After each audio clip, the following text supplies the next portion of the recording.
Hey, this is Tuhon Aditya and welcome to day 12 of our Kali solo training series. Today we're going to be having a look at empty hands. So we're going to dive right into it. If you saw our last week's empty hand training, you would have seen that we worked a lot on the bisecting line. Today we're going to be working a lot with our circular lines. So we're going to start with ranging footwork with our circular lines. Now the reason why I have my double knife there is because this is where the circular lines in empty hands are derived from. In our double knife, we were going 3 circles with every step, and we were using the hook that the knife provided to hook an oncoming attack and then come back with something else, or just currently hook, hook, hook, hook. When we are doing this empty hands, we are going to imagine literally as if the double knife is still in my hand. The reason I want this is because even here, when I use this or apply this, I'm still going to be using it as a scoop. The only difference is it's probably going to be a scoop of a parry. So a punch is coming straight down center line. I'm probably going to be slipping or moving my feet, scooping the attack, and then coming back with an attack of my own.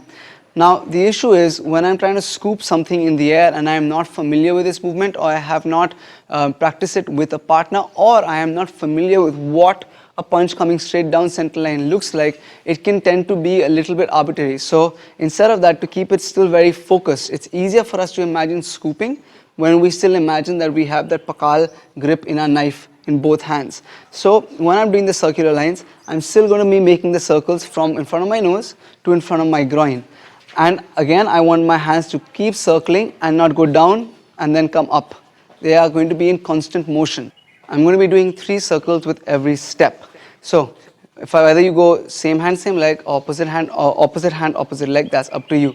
I'm going to go 1 circle, 2 circle, 3 circles. 1 circle, 2, 3. Again, imagining that I have 2 knives in my hand in that pakal grip.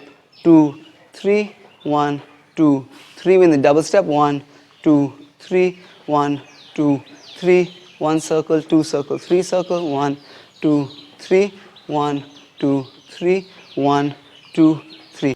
One more thing I want to make sure of is that the first circle is happening as I step out, and then the second and third circle come. Now we return to the bag. We're going to be expressing the same movements or the same set of movements on the bag. The difference is going to be, instead of us going 1 circle, 2 circle, 3 circle, we're going to be doing a circular parry. At the same time, I'm going to be slapping and then come back with a slap. So again, what I'm imagining, there's a punch coming straight down center line. As I start to circular parry, I am attacking at the same time, and then this comes back with another attack. So on the bag, it's going to be circular parry, strike, slap, come back, circular parry and slap at the same time. If you want to go straight punch, you can do straight punch as well. But the whole combination is circular parry, slap, slap, or circular parry, punch, slap. What we want to try and make sure with the slap that comes off the circular parry is that it doesn't come from too far out. What we're trying to achieve is, with the circular parry, my hand, their hand is going to be here. My arm wants the inside line and to be closer to center line, and so as closer to his face also, so that my hand can reach back faster than their hand can. I'm going to try and do this with both my legs alternating which one is in front. So my left leg is in front, my right hand is going to circular parry, my left hand is going to strike at the same time, and then my right hand comes back with that slap. I switch legs. Now my left hand is going to circular parry as my right hand slaps, and then my left hand is going to be the one coming back with a slap or a hook or a punch or whatever you want to follow it up with. One thing to make sure of is that from here, once I am doing that circular parry and I am attacking at the same time, this hand, as it comes back, as the other hand strikes, this hand is going to come back and protect me. It should not be 1, 2, 3 and then you just get hit in the face. I want to be here, attack and come back, or whichever variation that you want. You can even be 1 from here and entering with an elbow, but we want to be protecting ourselves as much as possible. I'm going to be doing 2 sets of 3 minutes each. You can either do 1 full set on your left leg, so that becomes 1 whole set, and then 1 whole set with your right leg in front, bang, slap. Or you can be alternating after every rep in each set. So 2 sets of 3 minutes each. Now let's add to this drill. So the first one was circular parry to strike to slap. Now we're going to be going circular parry to strike to slap to an elbow. Now it's up to you whether you want to go 1, 2, slap and you're grabbing someone's head and bringing that to the elbow, or if you want to go circular, slap, hit and go directly into the elbow. So on the bag, I'm here, that's 1, 2, 3, or 1, 2, grab, pull the bag into the elbow. On the other side, circular parry to slap, pull the bag into the elbow. You can be imagining you're grabbing someone's head and pulling them into the elbow. You want to be trying to get the first hit and the circle together, then the next hit, and then the elbow. So 1, bang, bang. Again, 1, 2, hit. You're imagining a straight punch is coming down center line. You're parrying with the backhand in this circular fashion, striking at the same time, and then coming back with a sort of circular attack, and then following that up with an elbow. We're going to be doing 2 rounds of 3 minutes each. Either you can alternate legs after every rep, or do one whole set on your left leg, one whole set on your right leg.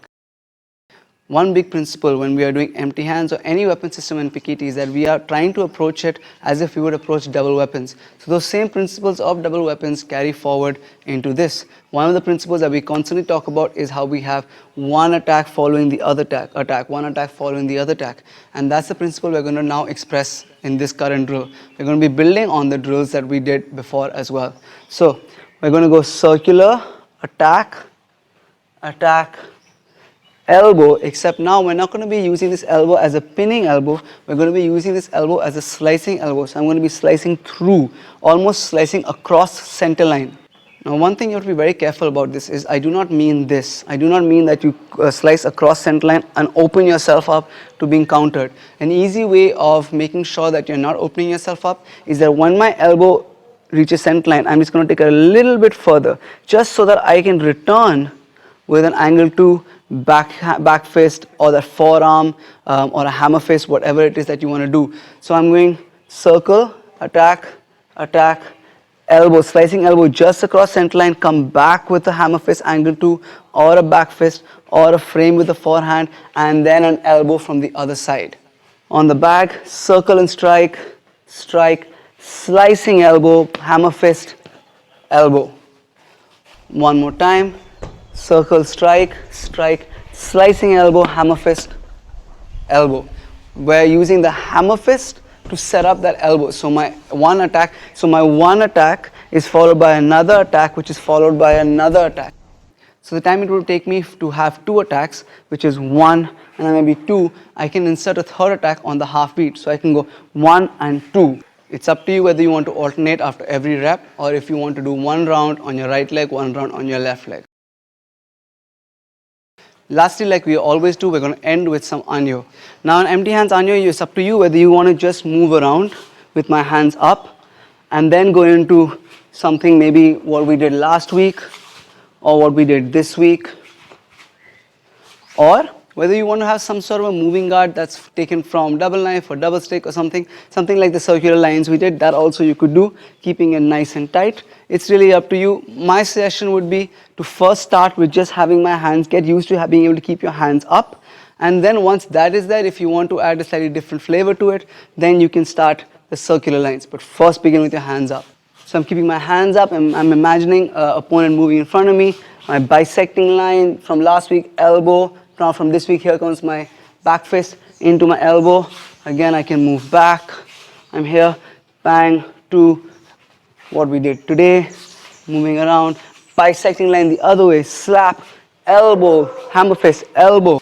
When you get lost, you can go back into your angle 1, angle 2, or you can simply go bisecting line to angle 1, angle 2, angle 1, angle 2, or circular line with that strike at the same time, then angle 1, angle 2, angle 1, angle 2, or mix and match anything you want. You can have slaps, you can have hooks, you can have elbows. A simple way of thinking about it is, again going back to our double weapon principles, when you are doing empty hands, if you can have one weapon following or one attack following the other attack, suddenly everything gets a lot more accessible, and then you can start playing around with adding those half beat hits in the middle. So just have, if you go for an elbow, have a strike on the retraction of the elbow, a hammer fist, another elbow, you can go down for that low strike, come back, and then have it followed with another sort of a hook or an elbow or a slap or a knee. Have one attack following the other attack. Thank you guys so much for watching. If you liked what you saw, if you learned from what you saw, please do like and share this video. Please do subscribe to the channel. If you have anything to add to the discussion, leave that in the comments down below. If you have any questions or requests for future videos, please also leave that in the comments down below. All of these things really do help out the school and the channel a lot. A big thank you to all of our patrons. Thank you so much for all of your support.